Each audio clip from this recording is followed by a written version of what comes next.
Cerita diawali dengan memperlihatkan sebuah benda langit jatuh ke planet bumi, lebih tepatnya ke sebuah mercusuar yang berada dekat dengan pesisir pantai. Entah meteoroid, asteroid, atau anjing kacapit, benda tersebut tidak menimbulkan kehancuran seperti batu meteoroid yang mendarat di permukaan bumi.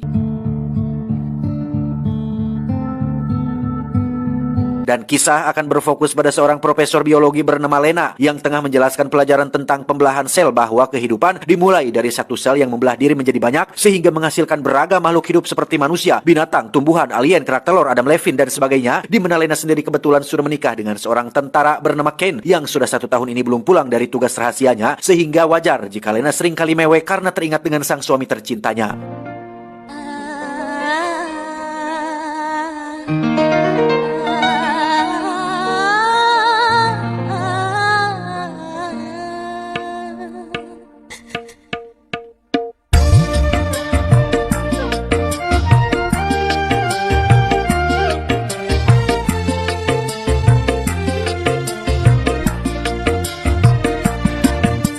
Suatu hari saat sedang mengecat kamar, Lena dikejutkan oleh kemunculan Ken yang datang secara tiba-tiba. Tidak ada kabar, tidak ada telepon dulu, bahkan dari markas atau pangkalan tempatnya bertugas tidak memberitahu apa-apa tentang Ken yang akan pulang. Awalnya Lena merasa senang dengan kepulangan sang suami, tetapi saat Ken celingak-celingu seperti orang kebingungan, disitulah Lena mulai penasaran, ada apa dengan suamiku? Lena pun semakin khawatir saat mendengar pengakuan Ken bahwa dirinya sama sekali tidak ingat bertugas di satuan mana, tidak ingat misinya apa, tidak ingat apa yang terjadi setahun ini, tidak ingat kapan pulang, kapan nyampe sini, naik apa, berapa lama. Bahkan sempat tidak ingat dengan Lena, istrinya sendiri, sampai naik tangga, pintu terbuka, dan melihat wajah Lena secara langsung. Disitulah Ken seketika menjadi ingat dan seolah mengenali Lena yang jelas-jelas adalah istrinya sendiri. Entah apa yang terjadi, Lena sempat terpikir, jangan-jangan suamiku pura-pura lupa ingatan supaya bisa kawin lagi. Tapi tidak mungkin, dia akan lemah syahwat. Kekhawatiran Lena pun semakin besar saat Ken mengalami pendarahan dari dalam mulutnya, yang ketika dia sedang membawa sang suami pergi ke rumah sakit, tiba-tiba saja muncul orang-orang dari pemerintahan yang mencegat dan membawa Ken serta Lena bersama mereka.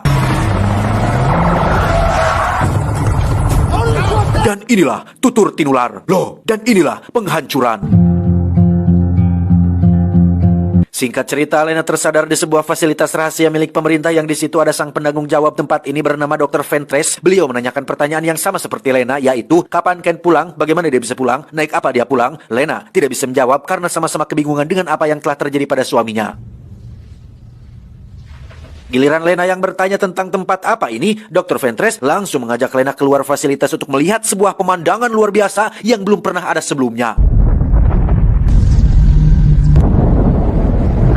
Ya, dinding bercahaya ini dinamai dengan The Shimmer alias berkilau, sebuah anomali aneh yang sudah terjadi sejak 3 tahun yang lalu, sejak jatuhnya sebuah benda angkasa tepat di lokasi mercusuar. Para ahli meyakini jika The Shimmer ini adalah sebuah dinding antar dimensi yang dibuat oleh alien. Meski belum memakan korban jiwa atau kemunculan adanya tanda-tanda bahaya, faktanya The Shimmer semakin lama semakin membesar dan meluas, sehingga penduduk desa lokal yang tinggal di dekatnya harus dievakuasi untuk menghindari berbagai pertanyaan publik tentang fenomena yang sedang terjadi saat ini. Extraterrestrial event.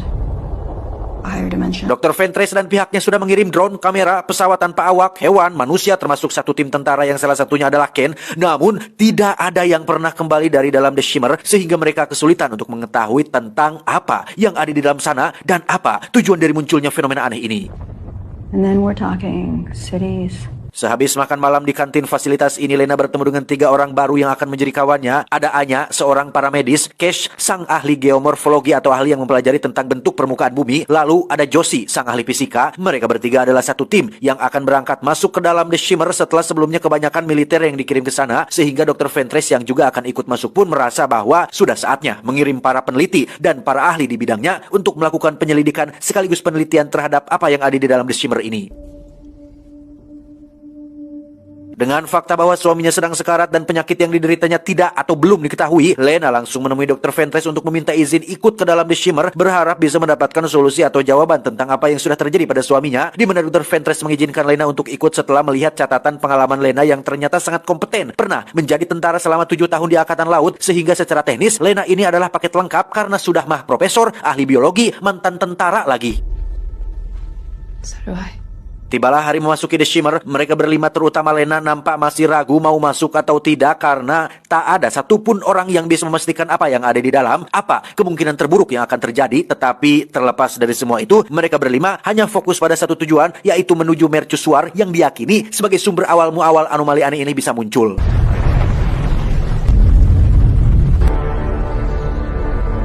Singkat cerita, Lena sadar-sadar sudah berada di dalam tenda kecil yang alangkah terkejutnya dia saat diberitahu jika mereka sudah berada di sini sekitar 3-4 hari. Itu pun baru perkiraan berdasarkan penipisan stok makanan yang mereka bawa, karena satu orang pun tidak ada yang ingat apa yang terjadi setelah memasuki The Shimmer, kapan mendirikan tenda, kapan makan, kapan memilih lokasi ini sebagai tempat istirahat, yang sepertinya fenomena ini terjadi akibat dari efek samping adaptasi atau penyesuaian tubuh dan otak mereka ketika berada di dalam The Shimmer ini.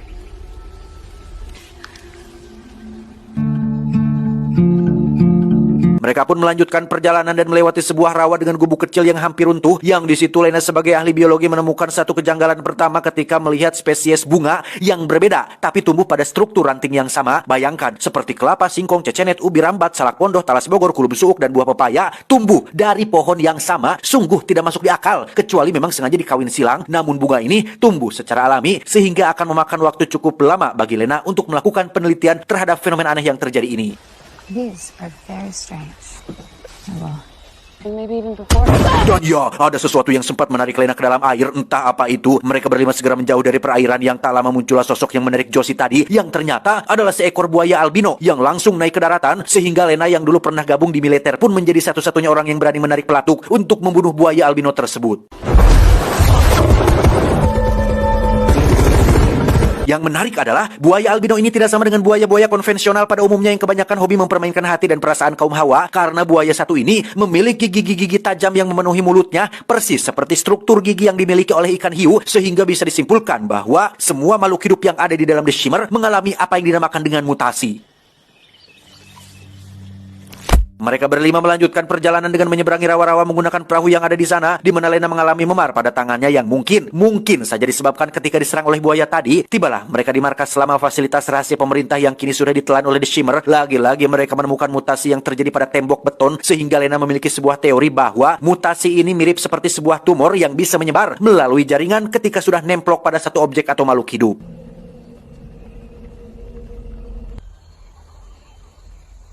Masuk ke dalam, mereka menemukan daftar nama tentara yang sepertinya tim yang sebelumnya ditugaskan untuk misi ini, di mana Dr. Ventress menemukan sebuah kartu memori yang memang sengaja ditujukan untuk tim selanjutnya, sehingga mereka semua langsung memeriksa apa yang ada di dalam memory card tersebut. Should be able to play this. Dan ya, sungguh menohoknya mereka saat melihat rekaman video yang memperlihatkan satu tentara sedang sakit, perutnya dibelek hingga memperlihatkan isian atau jeroan organ dalamnya. Namun yang aneh adalah usus milik si tentara bergerak-gerak seperti ular, atau bisa dikatakan seolah memiliki nyawa sendiri. Entah apa yang terjadi, mereka terutama Anya menganggap jika para tentara ini mengalami kegilaan dan depresi akibat tekanan mental yang ditimbulkan oleh The Shimmer itu sendiri.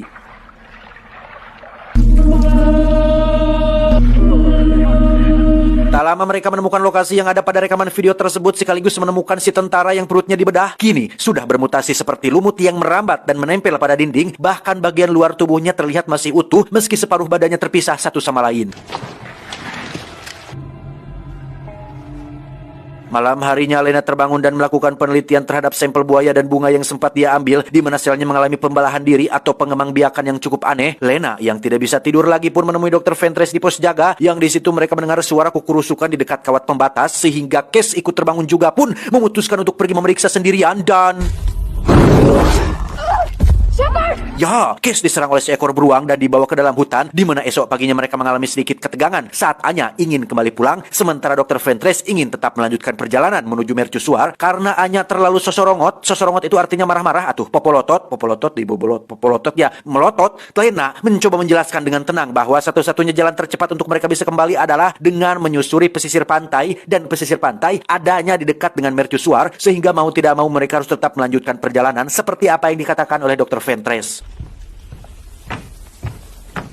Tiba di dalam hutan, mereka menemukan sepatu milik Kes tergeletak begitu saja. Yakin jika Kes masih hidup, Lena pun mengajukan diri untuk masuk ke semak-semak sendirian. Yang di situ Lena menemukan sesuatu yang semakin tidak masuk akal, yaitu penampakan dua uncal atau dua ekor rusa kembar. Yang satu normal seperti layaknya rusa-rusa konvensional pada umumnya yang biasa berkeliaran di kebun raya Bogor. Yang satu lagi mengalami mutasi yang ditandai dengan tumbuhnya bunga-bunga pada tanduk rusanya, sehingga rusa yang kalau ditambah huruf I di antaranya akan berubah menjadi salah satu negara terkuat yang saat ini tengah bersitegang dengan negara Ukraina. Hurra! Loh!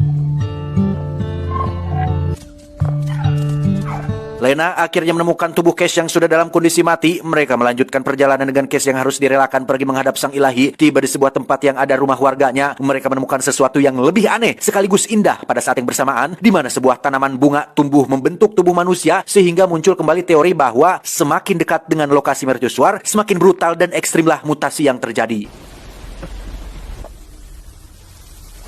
Mereka berempat memutuskan untuk istirahat di rumah ini, di mana Anya menemukan bahwa tubuhnya mengalami keanehan ketika sidik jarinya bergerak sendiri, pun sama dengan Lena yang kembali melakukan penelitian terhadap pembelahan sel yang terjadi, tapi kini dia menggunakan darahnya sendiri sebagai subjeknya dan menemukan bahwa tubuhnya mengalami mutasi persis seperti yang terjadi pada makhluk hidup yang ada di dalam The Shimmer ini.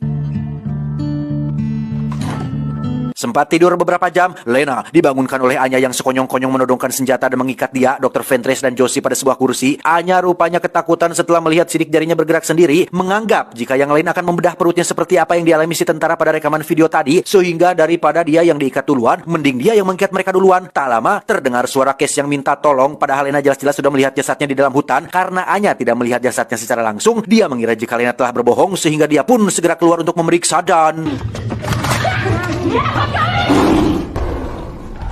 Ya, muncullah beruang mutasi yang sudah membunuh Cash layaknya burung beo. Beruang ini bisa menirukan suara Cash yang sedang meminta tolong. Entah bagaimana caranya, Lena dan yang lain pun hanya bisa diam dan mencoba untuk tidak bereaksi berlebihan. Tetapi si beruang malah menyerang Josie tepat saat Anya muncul, yang pada akhirnya Josie berhasil membunuh si beruang dengan cara menembaki kepalanya.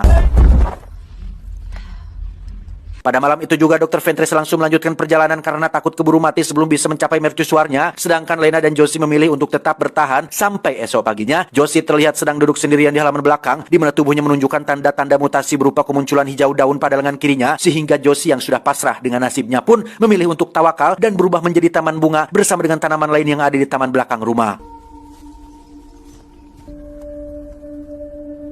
Singkat cerita, Lena akhirnya sampai di pesisir pantai yang menjadi lokasi mercusuar, yang di situ terdapat banyak sekali sesuatu yang semakin aneh, yang semakin tidak masuk akal. Salah satunya adalah garam laut yang membentuk pohon tinggi menjulang, di mana Lena langsung masuk ke dalam dan menemukan seonggok mayat yang terbakar tepat di depan sebuah kamera lengkap dengan tripodnya. Lena memutar rekaman videonya dan menemukan bahwa jasad tersebut merupakan jasad Ken, suaminya yang bunuh diri dengan cara meledakkan dirinya sendiri menggunakan granat fosfor. Namun yang menarik adalah muncul Ken lain yang merupakan kloningannya, sekaligus Ken yang sempat pulang ke rumahnya, yang saat ini sedang terbaring sakit di fasilitas rahasia.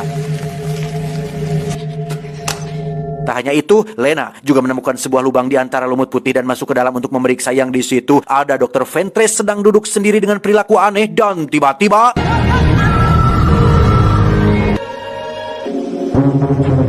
Ya, kita akan melihat suatu pemandangan menakjubkan yang bagi saya pribadi, adegan ini cukup membuat bulu baok dan bulu kuduk saya berdiri. Entah kenapa, vibes-nya hampir mirip terasa seperti salah satu adegan dalam film berjudul Mission to Mars tahun 2000, pas para astronot bertemu dengan alien dan dibawa ke dalam suatu dimensi untuk diperlihatkan asal-usul terciptanya umat manusia.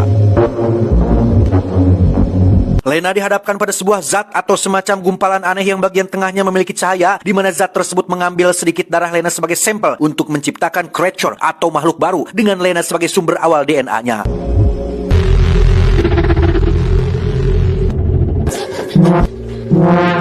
Dan ya, makhluk tersebut tiba-tiba sudah berada di luar. Dia mengikuti setiap gerakan Lena, bahkan ketika dia berjalan maju ke depan dan mundur ke belakang, yang sekilas mengingatkan saya dengan adegan film Warkop berjudul Setan Kredit ketika Om Indro berjoget caca-caca dengan seekor pocong kawakan.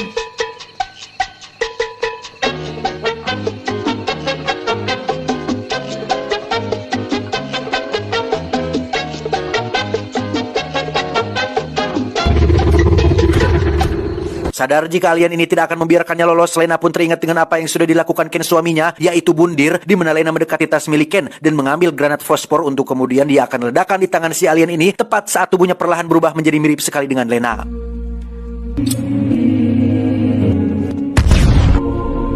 Seiring terbakarnya si alien dan mercusuar, musnah pula lah semua karya ciptaannya termasuk The Shimmer yang mengurung wilayah ini. Singkat cerita, Lena terlihat sudah berada di fasilitas untuk dilakukan interogasi tentang apa yang sudah terjadi, yang kebetulan interogasi ini dipimpin oleh sahabat dekat Dr. Strange yaitu Wong. Lena menceritakan semuanya, semua yang terjadi, semua yang dia lihat, yang pada intinya habis suara. Lena pun menceritakan semuanya, semua yang terjadi, semua yang dia lihat, yang pada intinya alien jatuh mendarat di mercusuar pada 3 tahun yang lalu dengan maksud apalagi kalau bukan dua pilihan antara cara menguasai bumi atau menghancurkan bumi. Yang di sini alien ini bermaksud untuk melakukan penghancuran dengan cara menciptakan The Shimmer yang bisa membiaskan DNA, berasal dari kata bias. Membiaskan artinya menyimpangkan atau membelokkan. Membiaskan DNA berarti menyimpangkan DNA, sehingga hasil dari pembiasan DNA itu adalah yang sudah kita lihat tadi. Ada buaya bergigi hiu, ada berbagai jenis bunga dari ranting yang sama, ada tanaman mirip bentuk manusia, ada pohon dari garam laut, ada rusa tanduk bunga, dan lain-lain. Entah kenapa makhluk luar angkasa selalu zolim terhadap umat manusia, padahal kita tidak pernah sekalipun mengganggu mereka. Boro-boro mengganggu untuk memastikan keeksistensiannya mereka saja kita masih ragu. Boro-boro mengganggu untuk mencapai planet tempat tinggal mereka saja kita tidak mampu. Untuk mencapai planet Mars saja kita masih mengandalkan Elon Musk. Mungkinkah kedengkian yang timbul dari dalam diri alien tercipta akibat dari sebagian umat manusia yang selalu menggambarkan mereka secara tidak akurat? Contohnya seperti alien preketek yang muncul di sinetron berjudul Sioyo tahun 2005. Mungkinkah itu penyebabnya? Entahlah, hanya mas-mas anak pejabat pajak yang tahu. Kembali ke Lena, setelah para ahli selesai menginterogasi, Lena diperbolehkan untuk bertemu dengan Ken. Meski dia tahu bahwa Ken yang ini bukanlah suami aslinya, melainkan Ken kloningan, Lena tidak pernah memberitahukan hal itu kepada para ahli. Yang pada momen saat dia berpelukan, kita akan melihat sesuatu yang cukup plot twist ketika bola mata Lena menyerupai mata milik si Ken kloningan, sehingga bisa diambil kesimpulan bahwa meski Lena sudah berhasil membakar si alien dan memusnahkan The Shimmer, tetapi tubuhnya sudah tercemar zat alien yang membuat dirinya bermutasi, yang sepertinya lama-kelamaan akan merubah dirinya menjadi seperti si alien dengan tujuan utamanya yaitu melakukan annihilation.